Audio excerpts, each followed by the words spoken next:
Must have never had Nigerian jollof, Ali stick and go. Mix it up like Riddick Bowl. Mix Holyfield with Smoking Joe. What's that? Smoke. Travis got 2 fights, 2 wins, and KJ got no fights, no losses. Tunde was the first guest on the show. You know that we only sit down with bosses. Wax on, wax off, Mr. Miyagi, master the craft like master. Please welcome firstly boxing out of the red corner. College, money made, glamorous ting. Yo, what's going on, people? Welcome to another episode of The Red Corner. Let's go. You already know what time it is. Travis, are you ready right now? I'm ready, man. Go tea time. Go, Travis. Let's kick it off. All right, KG, what's your tail of the tape, bro? G, my tail of the tape is very simple. I'm 0-0. Never fought, never lost. But if I did, someone's getting knocked out. It's not me. Outstanding record, that. Travis, what is your tail of the tape, bro? I'm 2-0, bro. I got a 50% knockout rate. Half of the men that entered the ring with me, they left on their backs. That's it. But right now, we got a special guest. Yes. Our record means nothing because coming to the stage right now, the one and only Mason Cartwright. But Mason, seriously, when we say give us what you want to tell us. Anything you've won along the way, along the history of your career. Give us the tail of the tape. Give us the tail of the tape. I've had 19 fights now, 16, 2-1. I did a rubbish technical draw early on in my career with a clash of heads, which was no good. But the 2 defeats I've learned from. One, obviously, my lip with Tetley. Which a fight I was winning all the way through. It's just I got caught. I shouldn't have got caught. Should have been more switched on in them later rounds. And then the ball fight was a big learning curve for me, understanding that I was no longer a welterweight fighter. The training camp and the weight cut and all that, it got to me bad, and I wasn't enjoying the process along the way to that fight. I was like, as it was getting closer and closer, I was just understanding that I was no longer capable of performing at that weight. Other than that, all my other wins, I've been in the ring with some fairly decent fighters like Ryan Toms, Kevin McCauley, all really good standout journeymen like Willie Warburton, another one. I've got loads of names I could reel off. Chris Jenkinson. Come on. So I've learned a lot from obviously being in the ring with them guys. That they're not pushovers. And I've had loads of world-class sparring, like Jack Catterall, Liam Smith. There's loads of people I spar all the time, and I'm always learning in the gym, whether it's sparring or pad work. So I love that, Mason. I like how. So wait, what's the first day? Let's take it right back. Let's take it all the way back to the beginning. Who brought you to the gym? What made you decide to even go? Talk us through that. Well, I was a little bit of a bugger, I think, when I was a kid. Just always like in trouble fighting and getting in tussles. And my mum just kind of like had enough and was like, right, that's it. I'm taking him boxing. To try to get him a little bit of discipline. But he also said to me, it was very strange that I was always fighting because I was a bit more of like a Billy Elliot. Like I was always like dancing about and just being a kid really. But it's this temper I had, this when my fuse went, that was it. Like it was just game on. Anyone in front of me. So obviously with taking me to boxing, it installed that little bit of discipline in me, obviously to control my temper and things that I like. It might have took about 20 fights as an amateur to do it, but it got there in the end. Did you feel like there was like some links though with dancing and boxing? Like, because I watched Billy Elliot, there's like a lot of complete opposite now. I like to hold my feet and trade now, which is a bit stupid of me, but it's something I've been working on in lockdown with all this extra time we've had. I've been practicing. Like when I was an amateur, I used to switch southpaw all the time. I used to be a good switch hitter. When I turned over, I kind of lost that trait. I'd done it in a few fights, but I wasn't using it to my advantage to nowhere near as much as I should have. So this lockdown I've had now has kind of made me sort of like revert back to a little bit of my amateur style, a little bit more upon my toes, a little switching, a little bit more. I'm a little bit more fluent on my feet again now. Because obviously I got caught in the groove of obviously turning over, thinking I've got to stand and hold my feet and trade. Whereas what obviously that, though? So what made you decide to change the style when you turned over? What was the thinking behind that? Just knowing I can do it. I like knowing like it is easier to stick and move than stand there and fight when you're tired. Now listen, me being me, I've got an aggressive style. I'll always be a come forward fighter.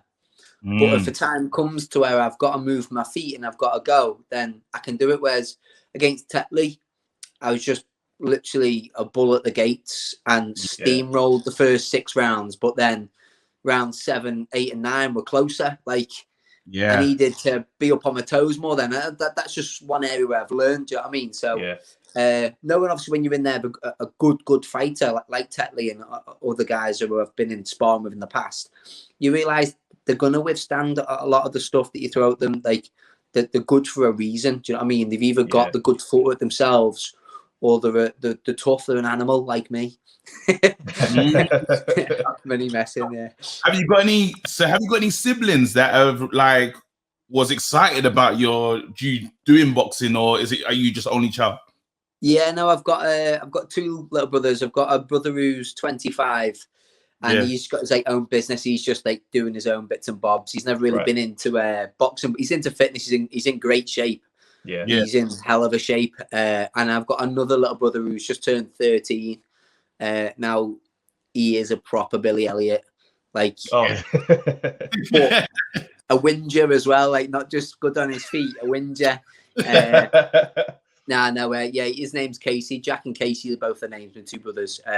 Your mum, 3 boys. We're all very close. My littlest brother Casey, who I was speaking about then, he actually lives in Australia now with my dad. Okay. So he's moved over there. So I've not seen him for just coming up to 2 years since he's been gone now. And it's quite tough. I was meant to go over and see him in sometime this year.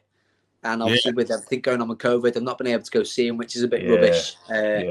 But stay in touch over FaceTime and stuff, which is good. And obviously I'll get out there when I can, when all the restrictions are done, we can get over there and go see him. So like you mentioned that, you had some issues with making the weight a welterweight in one of your fights. Like, what is that feeling like? Because, when we hear that kind of stuff outside the ring, it sounds like, well, okay, if you just started a diet earlier, wouldn't it have been easier? Like, we don't really understand it. What's it like? Me being me, like, I'm literally through and through dedicated. Like, even now, I fight at 70 key now. I'm only like 76 key sat here now. I monitor my food every day, tracking my calories, make sure I'm eating the correct macronutrients. So I know for a fact it wasn't me starting a diet too late or whatnot. I had a 9-week camp for it. If anything, maybe trained for too long, but it's just literally making that weight. I was too big for it. Like, I used to fight at light middle before I went to welter. I had the Tetley fight, like a warm-up fight afterwards at that weight, and then against Ball. And I felt a little bit fatigued in the Tetley fight, and I think it was due to weight cut issues, being at a very low weight, really low body fat. You're talking like 4% body fat. Whoa. And it's been 2 years since I made that weight. And then when I boxed Ball, it'd been 2 years since I'd made welterweight. So I'd never been back down to that weight to see how it was going to affect me. So getting down to it, I was sparring Robbie Davis for the last like 2 weeks in my camp, because he had a very similar style, quite an upright boxer. Got nice power in his hands, good fast hands. He was a nice sort of like contrasting style to box or move around with, and I could feel my sharpness just fading away like in them last 2 weeks as my weight started coming down a lot to obviously make the check weighs. So we got to have check weighs through the last week of camp, and in them days I just felt so depleted, so tired, no energy. Like I was hardly training because I was thinking I can't burn the candle at both ends here. Of course. But me being me, I was like, I'll be all right on the night. I'm gonna be sound. I'm gonna be up for this. I'll be sound. It was vice versa. On the night, I was lay on my girlfriend's parents' sofa, nearly in like tears, upset because of how shit I felt. And I was boxing for the WBC International Silver. Like, I should have been ecstatic. I should have been buzzing. I should have been like proper up for it. Yeah. And I wasn't. I just really was. I wasn't there. So I'm interested in that journey. So obviously you're gonna box a WBC Silver, yeah? Yeah. I'm thinking about the journey to there, because what have you kind of gone through to get there and to have those feelings of you actually be ecstatic? What's the journey been like for you? As in, like, my whole pro career from because like now. because you feel like I was with Frank Warren for like my first couple of years. And I only had 5 fights in like 4 years with him. Which isn't a lot, really. All the other bills I got on, I managed to get onto like a Steve, who's now my manager, Steve Wood. I managed to get out on a couple of his bills, which kept me busy. But I feel like I had no easy route when I first turned over. I wasn't getting given duck eggs. Roll over fights. Like I say, in my 3rd fight, I boxed an unbeaten kid from London called Ashley Hill, and it was on his show at the Prince Regional Hotel in Chigwell. And I got offered the fight, and a lot of fighters fighting an undefeated kid in the 3rd fight would just go, I'm not boxing him. I was like, fucking let's go. Where's my train ticket? Let's go. I took it like 3 weeks notice and went and turned him over, bashed him. My fight after that then was Ryan Toms, who was like, so my 4th fight, it was my first 6-rounder. He was like 15 wins and 10 losses. So he's got experience. Turned him over. Like I say, early on in my career, I was having good journeyman fight. I wasn't getting like a proper rollover, which was good. It made me learn. Do you know what I mean? But again, like I say, everything. I'm happy with where I am. My 2 losses, I'm gutted, but I've learned from them. Like I know now I'm a better fighter than I was then. Tetley fight, if you watch the ball fight, I punched his head in for 2 rounds. It's literally it's no contest. If I'm turning up on the night 100%, I beat him 10 times over. Got caught with a good shot. I was fatigued, drained, and it was just one of them. Hats off to him. Like he weathered a good barrage in the first 2 rounds. He's a tough guy. Same with Tetley. Tetley weathered a good barrage early on in the fight, and obviously managed to land that good shot that split my lip how it did. I saw the picture of that, and that was, I mean, and the thing is, you wanted to keep fighting. This is why, which is insane. Can we do this right now? Can we drop a bomb, for that? Because he won't have it, bro. I've never seen, you think to yourself, somebody that's experienced that, and I don't know what the pain, if it was pulsating and stuff, but it looked tough. I don't crazy. Myself, there was no pain. I think with the adrenaline and stuff, like there was no pain there. Like my pride's worth far more to me than any pain that could be given. We're in the wrong sport if we're scared of getting hurt. Do you know what I mean? For real. Like I say, if they'd gave me a choice to box that 10th round, the final round, I'd take 1,000,000 times over. So then, what would you? Is there any talk of like getting back in there with Tetley? Or do you mean just in general? Just in general, like a next. Well, I got offered to box, Hamza Shiraz. Oh yeah. On the Daniel Dubois bill, and I took it. I was in training for it, and obviously, as with a lot of fights and a lot of fighters, there was arguments over contracts and money and things like that. The money was good. It wasn't the money that was the problem. It was Queensberry Promotions and BT wanted me to sign a 5-year deal with them again. I'd not long come out of a deal with them, and I wasn't happy with the way I was treated the first time, with the lack of fights I had. Yeah, because 5 fights in 5 years that you said, right? I didn't want to. If it was 2 years, I could have risked that. And we asked for a shorter contract, but they were insisting on a 5-year deal. That's a big I'd have took it, but with it being 5 years, say I'm 5 years into my career now, I'm 32 from now, and I'm only getting 1 fight a year. That's wasting my time, isn't it? Like, I'm in an important stage in my career now where I want to be boxing regular and boxing in big fights. And if I'm on the back burner, stuck on a BT Sport bill, not being able to box anywhere else because of contracts, and they're not boxing me, then I've shot myself in the foot for one fight.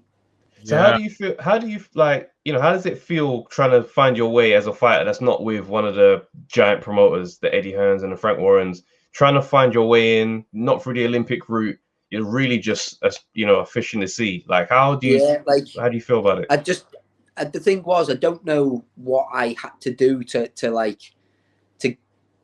get like more fights when I was with Frank, with one of the big guys, because I boxed on the Liam Williams 1 bill, and stopped. I boxed Sam O'Meady, and I dropped him in like 20 seconds and then knocked him out in like 30.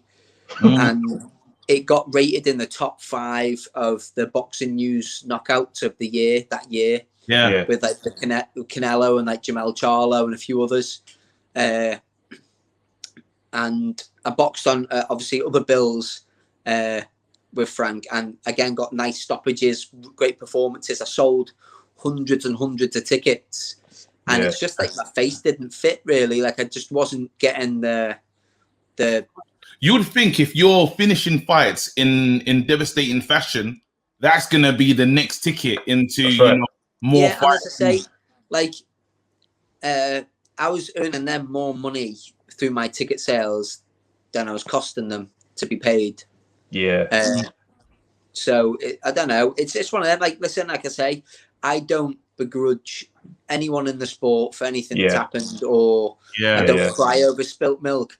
All I know is like I'm in the best shape of my life now, and when I do get to fight now, I'm gonna make people watch. I'm gonna make people open their eyes, because, like I say, like I'll be ready to go when I give me a couple of weeks notice to obviously get some sparring in, because that's one thing that's lacking at the minute, is being able to get spars and stuff with not all fighters being in the gyms and all things like that.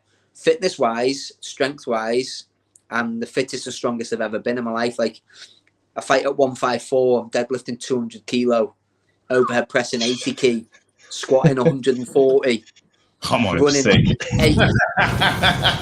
running like 8 miles at the weekend in an hour, so it's like 7-minute miles, just over. Like I'm fit, I'm strong.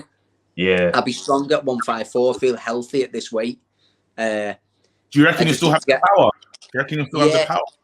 100%. Like I said, I've only got 6 kilo to lose. Like I'm like 75.9 yesterday morning. I was. It's only with a water cut. I've only got to lose like 3.5 kg, easy.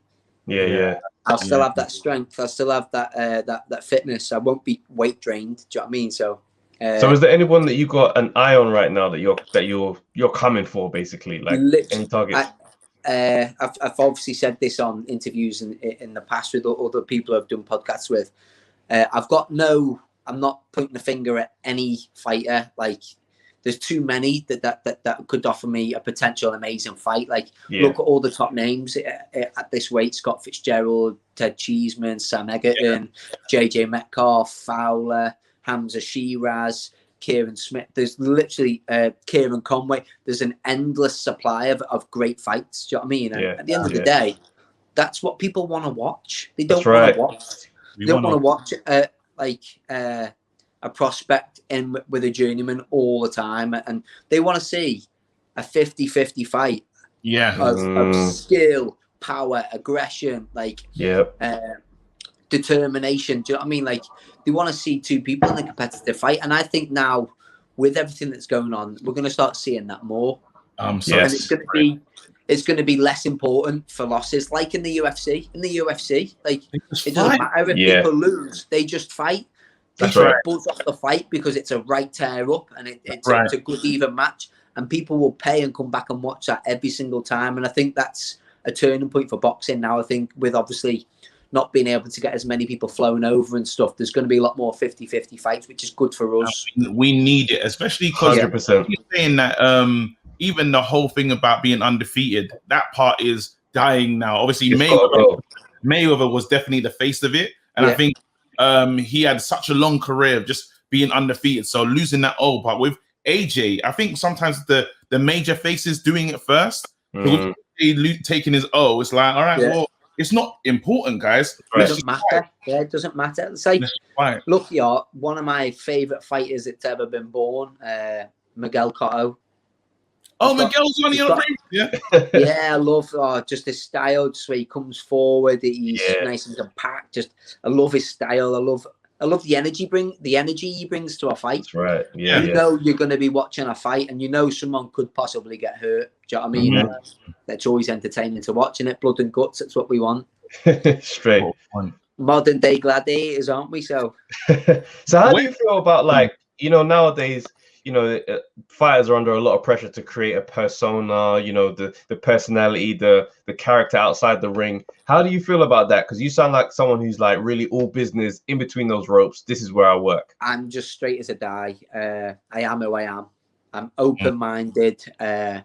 I'm loving it. I'm literally, I'm quite a spiritual guy, to be honest. I believe in like manifestation and law of attraction, things like I'm literally I'm an open book. Yeah, I don't hide anything. I don't try to be anyone. I'm just a real person, just living a dream of obviously boxing. Like it's my passion. I love boxing. I love fighting. Like, and I love the battle it gives myself when I'm out running. Like speaking to myself in my head when I'm in the gym sparring, speaking to myself in my head. Like I'm overcoming battles in my own head that are making me feel good. So where does that desire come from then? Because that's the part that I was trying to, because you've had a lot of blocks. You had a lot of things in your way, a lot of obstacles that it looks like you've had to come through. Yeah. What keeps you going? What makes you just decide I'm not stopping now? I think just me as a person, I'm a dog of a bone. If I want something, I want it. I'm going to get it. Yeah. No matter, I'll overcome any obstacle and I'll keep going. Like you have to cut my legs off to stop me going. Do you know what I mean? So, as I said, it's me as a person. And that's not just with boxing, it's with anything in my life. If I set my mind to do something and I'm passionate about it, I'm going to do it. Yeah. I'll give it everything I've got to do it. Fantastic. So last question I've got here. What was your mum's reaction to your lip? Was she at the fight? what was going on, right? Like when you get home and they're like, put it this way, the security guards that were trying to stop her climbing over the barriers were losing. They were all losing. I remember walking out the ring and I could just hear, and it was my mum like headlocking some doorman, like trying to climb over the barriers. And I was like, whoa, let her in, it's my mum. And she's like leaped over these barriers. And then she was in the back of the ambulance with me then, like on the way, she came to the hospital with me and stuff. And then obviously that's where we met Davina McCall in the hospital. And we were on there 24 hours in A&E in Leeds Hospital, whatever it was. And she just showing her characters on that YouTuber, and you watch her, you'll get to see what my mum's like. Yeah, man. Seriously, again, I love these sit downs. I love to get to know the fight, and I feel like I've really got a vibe of who Mason is, man. And literally, remind you, bro, your next fight, let us know. We'll probably do a watch along. We'll cover it. Yeah, just keep an eye on obviously my on my Instagram stuff, and obviously I always post my stuff on. I throw my life on there because one thing I do try spread is positivity and like a little bit of what's the word I'm looking for? A little bit of drive for people. I want people to feed off my energy. So if they see me out there, like listen, I sometimes get up at 5 o'clock in the morning and go do 10 mile or 8 mile at 5 in the morning. I'm videoing it and I'm telling people, look, what are you doing today? What are you doing today? What have you got planned? Get up, get it done. Obviously, I just try to spread a little bit of, especially in this current climate at the minute, everyone's stuck at home, a bit miserable, a bit depleted. I just try to give them a little bit of a bump, a little bit of a drive. And obviously, if they see me doing it, and they see that it's possible for them as well. Yeah, man. That's a good message. That's bro, thank you for taking the time out, man. That's fantastic. Much appreciated, bro. Yeah. Even I want to go on run, but it's 5 o'clock. Let's go, champ. I'll ring the bell and end that one. So, Mason, take it easy, bro. Nice one, boys. Thank you. Cool, see you later. Bye. Yo, people, thanks for watching the Undefeated Podcast. Make sure you Like, subscribe, share, leave a comment, and all that good stuff. Make sure and come back, bruv. Tell a friend, tell your grandma, tell your dad, tell everyone, tell your cousins. Let's go.